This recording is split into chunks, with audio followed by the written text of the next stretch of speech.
Live from the NJ.com studio comes the only weekly TV podcast you'll need, where a lofty critic squares off with an obsessed superfan on everything from highbrow drama to lowbrow reality. The cocktail shaker is ready. Prepare for your TV hangover. Now, your hosts, Vicky Hyman and Aaron Medley.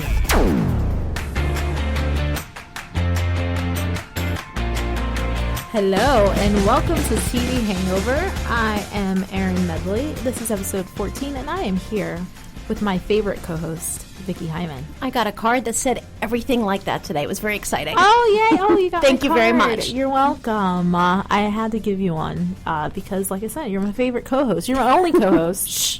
But whatever. We don't have to mention that. So this is TV Hangover, our podcast about all things TV. You can find us on Twitter at TV Hangover Show. I'm at E_meds, and Vicky is at Vicky High, VICKIHY. We have an email address. I'm going to plug this email address every week. Has anybody ever emailed us? We have not received one email. People tweeted us. People do tweet at us. Jack Lugo tweets at us and some other people, but no one emails us. It is TV Hangover Show at NJadvancemedia.com. No one's going to email us. Maybe if it just was NJ.com like it used to be. I know. Or maybe if it needs like 20 less characters. Yes. The attention span of the people is short.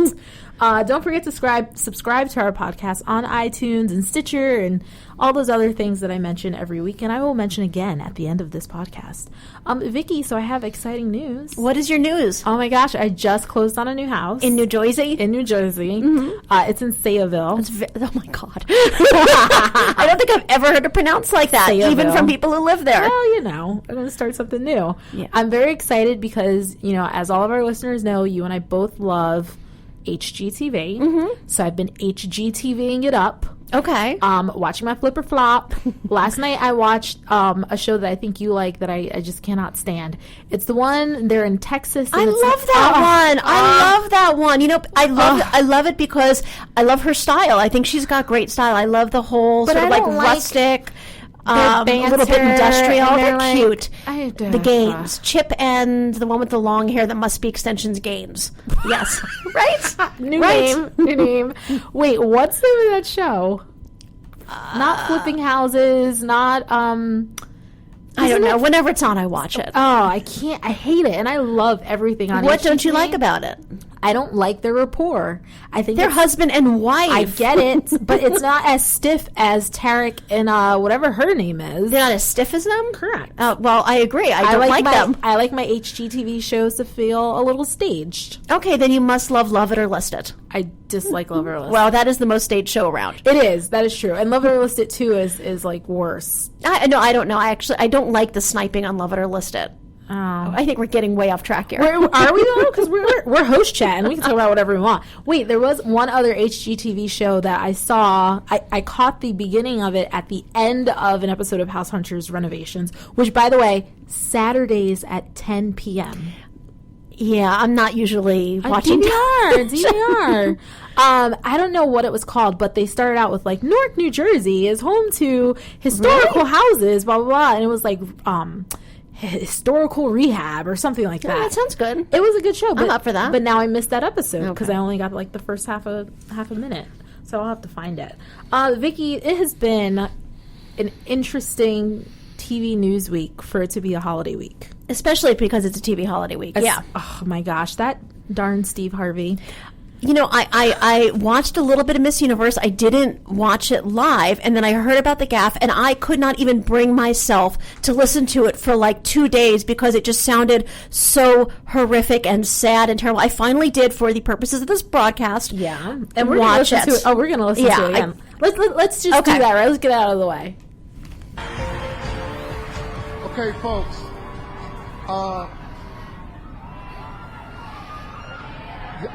Awkward. I have to apologize.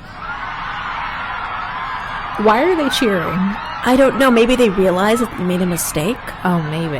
But even so, that's bad taste. I agree. Okay, and hold on. Let's listen. Up is Colombia. So Miss Philippines, I don't know if she understands English so well, but she didn't look like she was understanding what's going on. Miss USA was like laughing. Miss USA was like, girl, I think you won. I think that's what she... It took a while to translate for Miss Philippines. Yes. No, someone said, like, I don't know if Miss Columbia understood what was happening. No, Miss Columbia speaks English pretty well. Miss Philippines, not so much. So Miss Columbia knew that this was not her night immediately. That was so awkward.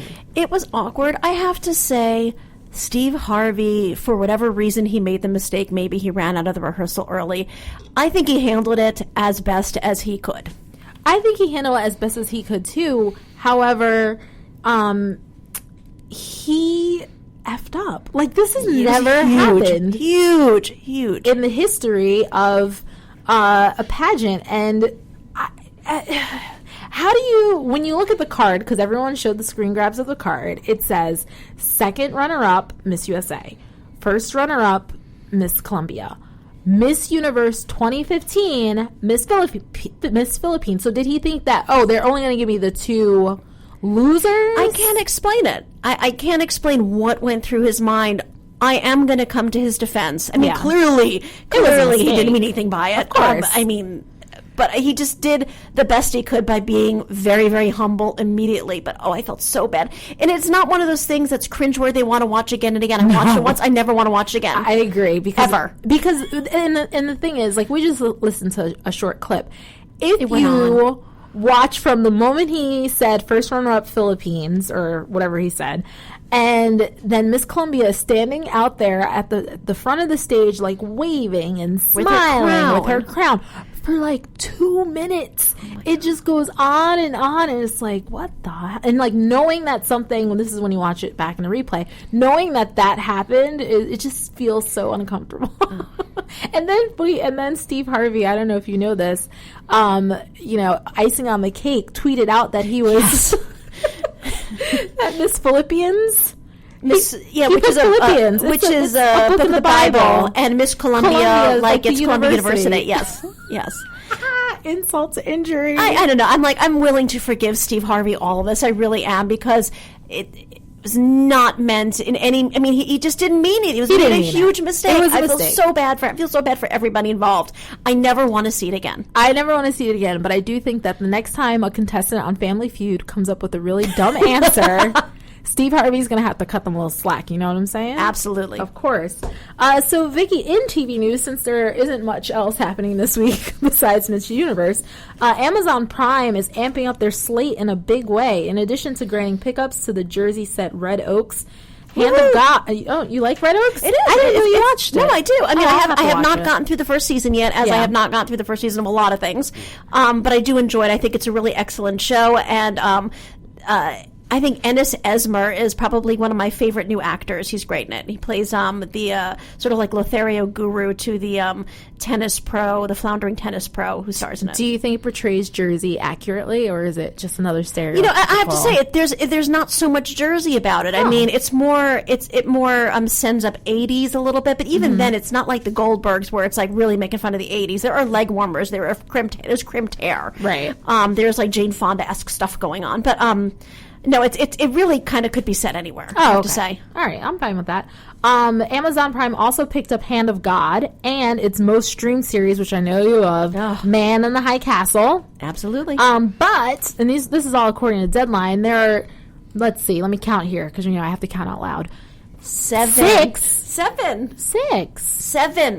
All right. 6. Look, you're right. 5, You're right. 4. I'm sorry. I can't count. You're right. Oh, it says 6. It says 6. You know what? Producer Anthony puts together this rundown for us every week, and I just effed it up. It says 6. I did. Well, we both did. Oh, wait. Did I? Moving on. Moving on. Anyway, I'm sorry, people. The show, a little inside baseball, but the shows are Good Girls Revolt, which is a drama set in a newsroom in 1969, and I know how you love the show The Newsroom from HBO. Patriot, a political thriller starring Terry O'Quinn. Love from Lost. Love Terry O'Quinn. And the original Stepfather. Also, he's on Hawaii Five-0 at times. There are some comedies. One Mississippi It stars comedian Tig Notaro and produced by Diablo Cody and Louis C.K. Dream Team. And I don't think this Tig lady is that funny. I know a lot of people love her. She became a famous comedian for doing a stand-up act after she was diagnosed with cancer. I don't know, she's not my cup of tea. Anyway, Heiston. Did I say that right? Is that how you would say it? Heiston. I don't know. Starring a woman whose name I won't screw up. There's another show called Z, starring New Jersey's Christina Ricci. Since when? Has she always been from New Jersey? Yeah, she's always been from New Jersey. Really? Yes. She's one of the people who lived here and then left and never talked about it again. Oh, see, so no, we don't claim her. You can have her back. And then Edge, a Western from Lethal Weapons writer Shane Black. Are you excited about any of these shows? I'm excited about Good Girls Revolt, even though you made your comment about Newsroom. It's not going to be like Newsroom. And it's very specifically like one of these...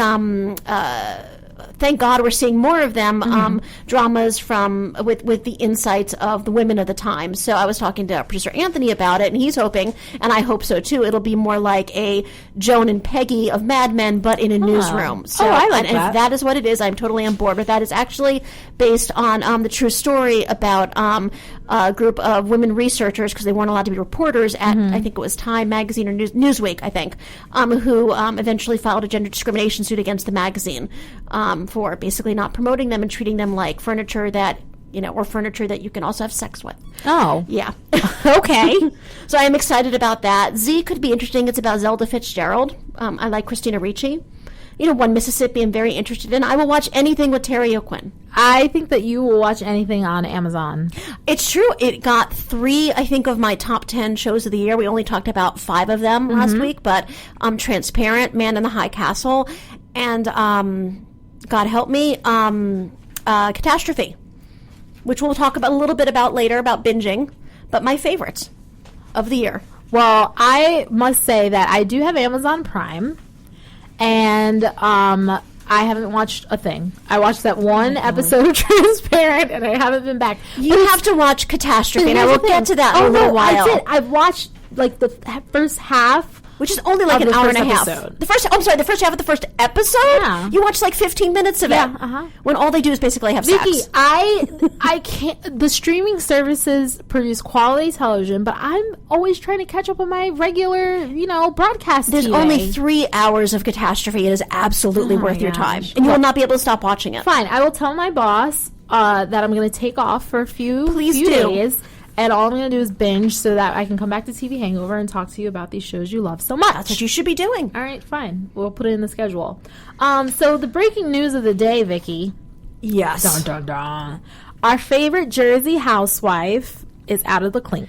Yes, I was outside Teresa Giudice's Montville Township home from just before 7 o'clock in the morning to almost 10 o'clock this morning. Watched her in her cavalcade of 5 sedans and SUVs come down the road into her very long driveway and presumably go inside her house, and then waited around for 2 hours for a lawyer to come out and make a statement. But wait, did you see Teresa? No, Teresa had an exclusive with People magazine. I know, I saw the photos. And so People got one picture of her fully made up and with her hair straightened in the car as she's leaving they had Danbury. 2. No, there was another photo. Okay. They 2. had one of her standing outside of the prison. Okay, I only saw the first one. Because that's the one where you see the full outfit. Okay, what was she wearing? All black, tight. She looks skinny. Of course. Like she's been working out because I think, she's been doing yoga and all that kind of stuff. Teaching yoga. Going to the gym, GTLing in prison. So let me say the news of the day, the takeaway from the day, what everybody was talking about. I periscoped it for a good 2 hours. You can find me on Periscope. At Vicky High. There was what appeared to be a brand new Lexus SUV in her porte cochere with a big red bow on top. And her lawyer, James Leonard, would not really answer any questions about it, professed ignorance, speculated maybe it was a gift from Santa. But people were outraged, even people who love Teresa and want to see her, pay her debts and move on with her life, were like, what is this? No, I read, again, on people.com, that it was... I read your stories, too. No, you don't. No, that's true. On people.com, allegedly, the car was a gift from Bravo. I don't buy that. You don't Do buy it? that? I mean, why would Bravo be giving her a car? Just give her some money. She has a car. But they can give her both. some money so she can pay her debts. I think they sweetened the pot however they could to get her to go back on the show and, make this the big story of the season whenever it returns. And why wouldn't they? I mean, I don't understand why Bravo isn't more invested in having Teresa be a little more remorseful about what's going on. Have you watched The Real Housewives? I don't know. She's never been remorseful, so I don't know what that's like. I'd like to see it. I know other people would like to see it, too. I think you're referring to this clip that we have from Teresa on Watch What Happens Live. You've said before on the show you didn't understand why this was happening to you. Now I understand. Now you understand. She understands, Vicky. When I say it like that, I mean I was saying it I understand now fully, in black and white. I understand, but when I was saying that, meaning I never really, I meant how could, I did never hurt anyone. I never tried to hurt anyone. I never was malicious to anyone, behind their back. That's oh my what God. I meant when I was saying that. But I understand. I'm going to need someone to explain to me because I don't understand what she's talking about. Because what I was signing and so sometimes, Andy, I don't know how to. I'm misunderstood by the way I say things. I'm misunderstood by the way I say things. I'm going to use that. That's my next thing. It's just a classic thing to say to anybody. Well, I'm just misunderstood. I'm misunderstood because of what I said. It's taking it out of context that I put it in. Yeah. Well, I think that on the new season of Real Housewives of New Jersey, whenever which has not been announced again, but we know it's shooting because there were cameras in the car. Yeah, there were cameras in the car. Okay. There were cameras actually that came out of the gate and started filming us, filming them. It was very meta. So meta. Yes. So maybe you'll see me. Maybe we'll see you. You'll see me holding my Periscope camera. Filming the people who are filming me. It'll be you and not one of your articles that they flash on the screen. That's true. Okay. Don't credit me. No, of course not. I think that when we see Teresa's grand return to Bravo, she will be remorseful for the first half of the season. I hope so. I absolutely think so. I just wish she had. All she had to do was do it for a little while and then move on. But she's never really done it. People are waiting for this. You think so? I think you're waiting for it. I know. I talk to a lot of Real Housewives fans. You guys know you're out there. Why don't you email us? And tell us Hangover. Tells people that I'm right. At NJadvancemedia.com. Tell Aaron I'm right. Yeah, you can. A lot of people are waiting for this. Well, look, the Real Housewives of New Jersey, even though I'm from Jersey, is not my favorite franchise. But I watch them all, of course. And Teresa, to me, I agree with you. She's never been a sympathetic character in my eyes. I don't like her very much. I don't think she's that put together.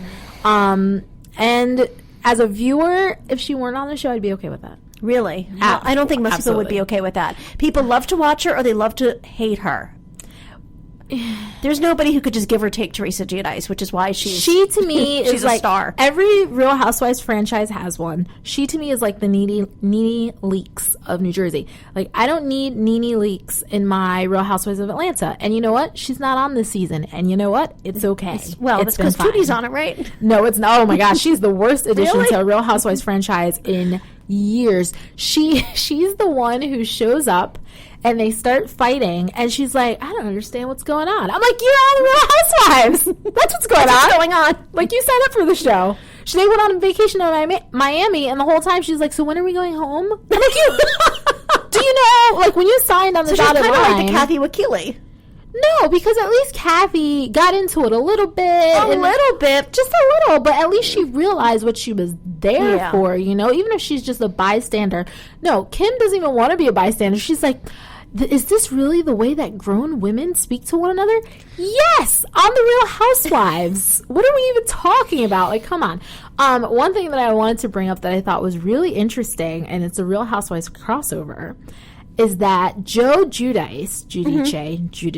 We're sticking with Giudice for the purpose of this because that's how they introduce themselves. Do not correct us. Giudice. Fine. Once and always Giudice. So Joe is going to the same prison where Apollo Nida is being held. How random is that? Well, is he from Atlanta? Oh, yes. Apollo is married to Phaedra from Real Housewives of Atlanta. So we'll have 2 house husbands in the same jail. That's a little unusual because they usually house them close to where they live. Right. So. And that's not anywhere near Atlanta. So it'll be interesting. Maybe we'll have like a Real House Husbands of Prison or something.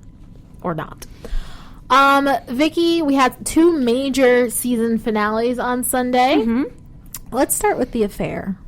Okay. I know that you weren't thrilled. I was going to say we're going to start with one I don't like, but I'm like, oh, I didn't really like either one. Yeah, exactly. So this is going to be a spoiler-filled conversation. Yes. So if you have not watched the finale of The Affair or the finale of Homeland, you may not want to listen, but you can tune back in because then we're going to talk about something else.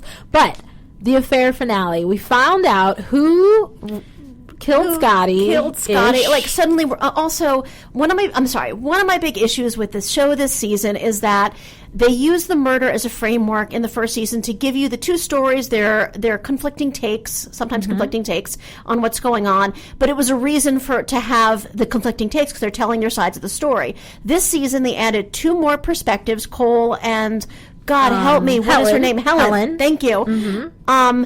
And the murder thing, it was so confusing, like when things were taking place. Did it happen after the murder took place, before the trial, before the murder took place? It's really confusing. And then it really wasn't about the murder until it was in the last two episodes. The last 2 episodes were so we all about found out that at first we find out that it wasn't Noah behind the wheel of the SUV that hit Scotty. It was Helen after Noah kind of made her drive. Because he was drunk. Yeah, but and he was having hallucinations. He was having hallucinations. And just as they were sharing a tender moment, she gets distracted by that and she hits Scotty. Whoops. But it turns out Allison had been by the side of the road talking to Scotty, who had gotten drunk after being in rehab, finding out he's not going to be a partner on the lobster roll. So many things we don't care about. Yeah, I know. And he seems like he's going to be raping Allison, and she got super rapey all of a sudden. Yes. And she pushes him out into the road just as Helen is driving past. Yes. And why they didn't just explain this to somebody at the time. I'm so glad you're saying this. That is my TV pet peeve, is when characters make decisions like they do something wrong, and instead of their first instinct being, let me call the police because, well, there's a really plausible explanation for this, and I won't get in trouble if I explain it correctly. Or if I do get in trouble, it won't be as bad as me being charged with murder. Yes. And they don't do it. I hate when that happens, and that is totally what happened in this episode. I mean, I can understand why it couldn't be Helen because she already has one DUI. She could have gone to prison. Noah could very easily have said, "Yeah, I accidentally hit this guy. Yeah, I was a little drunk." He would have gotten his first DUI. It would have been manslaughter, whatever. But then Allison could have come and said he was trying to rape me, and so I pushed him out. I mean, okay, it's crazy. So in the first half hour of the show, which was Noah's perspective, that's when we found out, that that Helen was driving and he was a passenger. And before we realized that Allison was involved at all, that could be a point where I'd be like, okay, I can understand why they wouldn't call the police. I get it. Helen was driving. She had the DUI. He was drunk, whatever. And then also explains why Helen has been so supportive in buying Richard Schiff as her lawyer. Correct. Must be very high price for have Richard Schiff as your lawyer. Must be. Toby. So from West Wing. So I understood. But once we saw the part where he was about to rape Allison and she pushed him, I was like, okay, this makes sense. Call the police. Call the police. Yeah. And we found out that Noah saw Allison there. Because in his perspective, he didn't know what you saw. Right.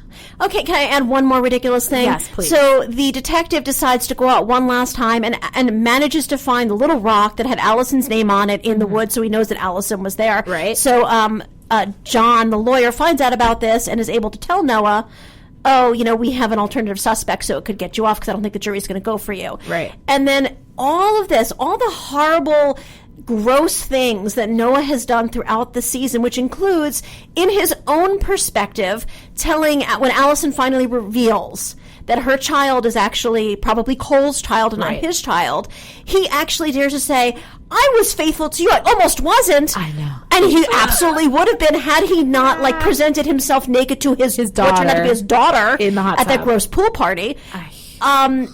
He is so revolting, but he's supposed to redeem himself in the last moment of the show by claiming that he's the one who killed Scotty Walker and taking the blame instead of Helen and Allison. And you're like, okay, yeah, it's the least you can do, dude. Here's what I'll say to the creators of which is getting a The third Affair. season. Oh, effing A. Sorry.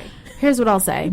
The problem with hitching so much on the murder of Scotty Walker is that no one gives a F about Scotty Walker. No, they don't. I don't like, every moment he was on the screen, I was like, I was what the actually hell? laughing when he was singing House of the Rising Sun. The man actually, he's been on Broadway, I think. He doesn't sing badly. Right. But when he was singing, I was like, who is going to let the guy who just got out of rehab, who is now drunk, sing House of the Rising Sun with backing band at a wedding? Who is going to let that happen? Actually, I wasn't angry. I was laughing at the time. The Lockharts. This show. Where's Cherry? I'm sorry. So many problems with the episode. This show had so much promise. Well, I will say though, I said in the first season that I didn't think it was that great, and that everyone was sort of overhyping it. And I think the second season confirmed that I was correct. A lot of people like the second season more. I can't figure it out. I don't know. I don't know. And it's like they sort of abandoned the different perspectives for a time, and you had supposedly like one truth perspective. But it's like, what I liked about it is why and how people see things differently. Right. Two people in a relationship. That's really important Well, to the core of the show, but then they abandon it only to have it come back in the very end. But even in this episode, different dresses. But yeah, different dresses. No, more than different dresses though. Different dresses. And then when Allison told whatever his name was, what's his name, Noah, that the baby wasn't his, that was at two completely different times, in completely different ways. I think if they can get back to a point where we understand where they're retelling these stories, if they are, then maybe I'd be more interested. Yeah, like, is it in a deposition or like, I think I'm moving on. Oh, I love it. And speaking of moving on, Homeland also had its season finale, 6th season finale, right? Fifth Season finale. Feels like 6. And I thought that was mediocre as well. And I didn't even watch the whole thing, so you can spoil it for me. What the hell happened? Well, at the very beginning, you saw the very beginning where she managed to foil the bomb, the sarin gas or whatever it was plot in the and then it was basically about her sort of wrapping up loose ends in Berlin. We find out Allison has a very ignominious end. A lot of people like this season of Homeland. I watched it. I was okay entertained throughout. I had a few major issues. The biggest one was the whole Allison plot. Very interesting to have the KGB plant somebody so high up in the Berlin station. I find it incomprehensible that the two greatest spy masters of the CIA, Dar and Saul, couldn't figure out that Allison was playing them this entire time. I know Saul figured it out sort of well with Carrie's help at the very end, but the fact that she led them on, I find completely unrealistic and unbelievable. And she basically was smuggled away by the Russians and was going to be smuggled back into Russia, but Saul manages to turn the KGB guy with a condo in like Vale or something. And so sort of towards the end, Allison is in the trunk of a car being smuggled out of the country, and it gets diverted, and people open fire on it. You discover that Saul is among them, and he finds her dead in the trunk. Subplot over. That's the whole thing. That's the whole thing. The other two items, the biggest WTF moment for me was Otto During, who has been kind of mysterious throughout the whole season. Yeah. You felt that there was something else going on there. He was the rich whose family was the former Nazis, I guess, who worked under Hitler, which Saul didn't like. Carrie worked for him. Carrie worked for him, Mr. Head of Security. He was seen telling Jonas, "Oh, we got to hire somebody else." Carrie's clearly unstable, and it was just very odd and weird. At the very end, after Jonas breaks up with Carrie again for good reason, Carrie's staying at Otto's house, and Otto completely out of nowhere says, "Well, I hired you very quickly. I wanted to hire you after reading your resume because you're the kind of person that I could see myself being a partner in life." Basically, he was proposing marriage to Carrie. What? And yeah, exactly. That's kind of what Carrie said, too. It's kind of what everybody said. Don't know where that's going, unless they're building up to something for next season. Saul wants Carrie to return to the CIA. She says no, so maybe she'll join with Otto and help lead this enormous philanthropic trust that does very hinky things with its journalists who work for it. Well, that sounds really interesting. And Quinn maybe died. Who knows? Poor Maybe. Poor Quinn. I think that Homeland came off of a really strong season last season. It was. And so that sort of, it set the bar high and for this season. And I just thought this season was pretty mediocre. I thought it was like any other show, any other drama that I could watch on a TNT or a USA. It was very timely, though. I mean, the whole thing about the attack in Europe, I mean, it could not have been more timely. True. And I thought it was interesting to see it in Berlin and to see, like, a European perspective. But I'm just tired of like the terrorists. I know it's called Homeland. I know. Hey, look, it's not like we were in the United States. We were in freaking Berlin. But I'm just tired of that plot point. I think that there needs to be something else. And I'm also tired of Carrie and her. What is she? Bipolar. Bipolar. Right? She's bipolar. And everything about the show is just same old for me. It did feel very same old. They were trying to, like I thought last season when they were talking about the drone strikes and they made a lot of really good points. They illustrated the issue really well. Here, they were trying to do like some Edward Snowden-esque thing. I don't think it really worked, mainly because the journalist character was so ridiculous and over the top. Yes, agreed. It just was, it was not that good. And I really don't see where it's going to go from here. I think the next season needs to be the last season. I would be okay with that. Showtime. That is my advice. And by the way, Carrie, remember that you're a mother. You remember you sent your daughter away again this season. She mentioned little, what's her name? Gracie, Carly, whatever.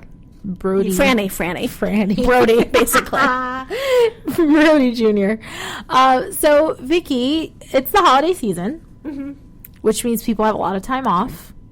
This would be the perfect time to binge a few shows. So, quickly, give me your essential binge list for the holidays. Well, my essential binge list would basically be the second half of my top 10 list. I mentioned them earlier. Well, there's Bloodline on Netflix, which I think I mentioned last week.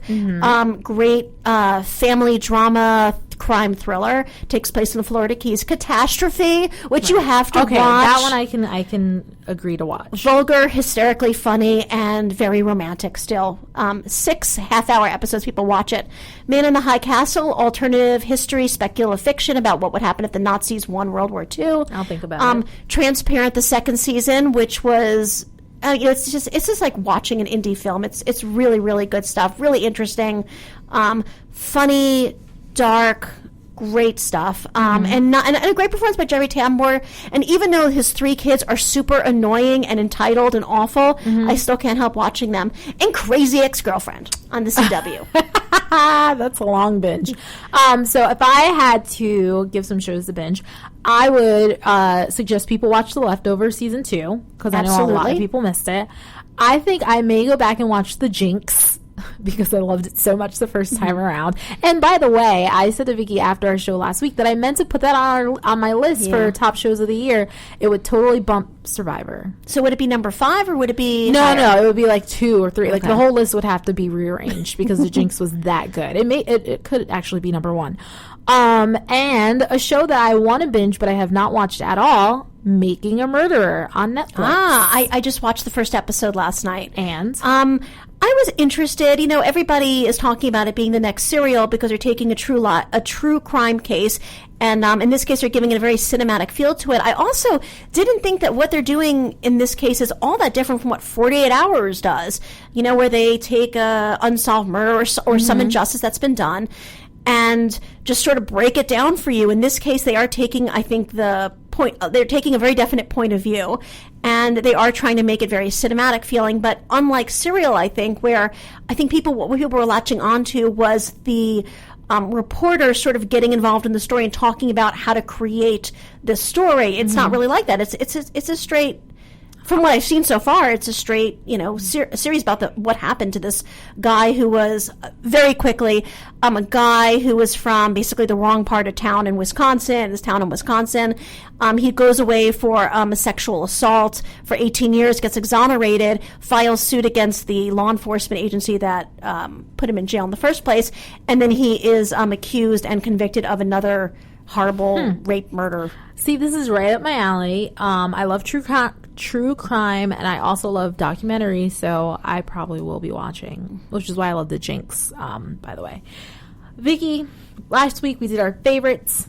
This week, we're going to give you our worst shows of the year. My list is short. I actually went through all the reviews I've done, and I saw like what I'd really hated, and then I was like, oh yeah, that one. So it would include, my list of worst shows would include, of course, Dr. Ken. Number one. Yeah. If we were ranking, I think that would be it would the not be worst. my number one, though. It would not be my number one. I think. Okay, so there's Dr. Ken, and then there are a couple of shows that were trying to do something and failed completely, which I think is worse than not trying very hard and failing at it, which is what Dr. Ken did. Okay. So Happy-ish on Showtime, about this very disgruntled ad man played by Steve Coogan. You're never really sure why he's so disgruntled. Seems to have a pretty good life. The remaking of The Odd Couple. That's still on. Yes, I know. It got renewed for a second season. That's coming back. With Matthew Perry and Thomas Lennon, and I coined the phrase PTSD, post-traumatic sitcom disorder, because Matthew Perry doesn't know how to act anymore because he's been in so many failed sitcoms. Well, he's terrible. Yeah, but he was on Studio 60 on a Sunset Strip, which I We've love. talked about that. My worst show of the year was actually The Slap on NBC. Oh, that was miniseries, incredibly pretentious miniseries about the fallout of this rich dude slapping this hippie dude's son, right? For basically about to hit his son with a baseball bat. I watched that first episode and I was done. I was through 3. And you know what? That says a lot because I also watched the full season of Secrets and Lies, and I'm sorry, that was also supposed to be my last. That was pretty terrible. I just got the second season, the screen of the second season in the mail. Me too. I didn't get. I have to watch it, but we're gonna totally. So what happened last year, and we'll probably continue this on TV Hangover podcast, was I watched the entire season of Secrets and Lies, and every Monday or whatever, Monday because it came on Sundays, I would come into the office and I would recap it for Vicky and all of its atrocity, and it was it's basically red herring every single week. And our favorite actress, Juliette Lewis. Hamming it up. So bad. I love Juliette Lewis. Terrible in this. She was just really terrible. Bad. On purpose. So incredibly it had to be on purpose. Ridiculous. Well, Vicky, it's been a good show. I don't want to say it's been a good season because we'll be back next week. Okay. I mean, we work here. We do work here, and I get no time off in the holidays. No time off. So Vicky and I will be back next week with another episode of TV Hangover. Looking forward to winter 2016 shows. Lots of shows premiering. Lots of shows. We'll let you know which ones to watch, which ones to skip, and which ones to just give a try. Don't forget to follow us on Twitter at TV Hangover Show, and subscribe and review us on iTunes, Stitcher, TuneIn, and another one, Spreaker. That's it. We are everywhere. And follow me on Twitter at E_meds, and follow Vicky at Vicky High. VICKIHY. Thank you for listening, and we'll talk to you next week.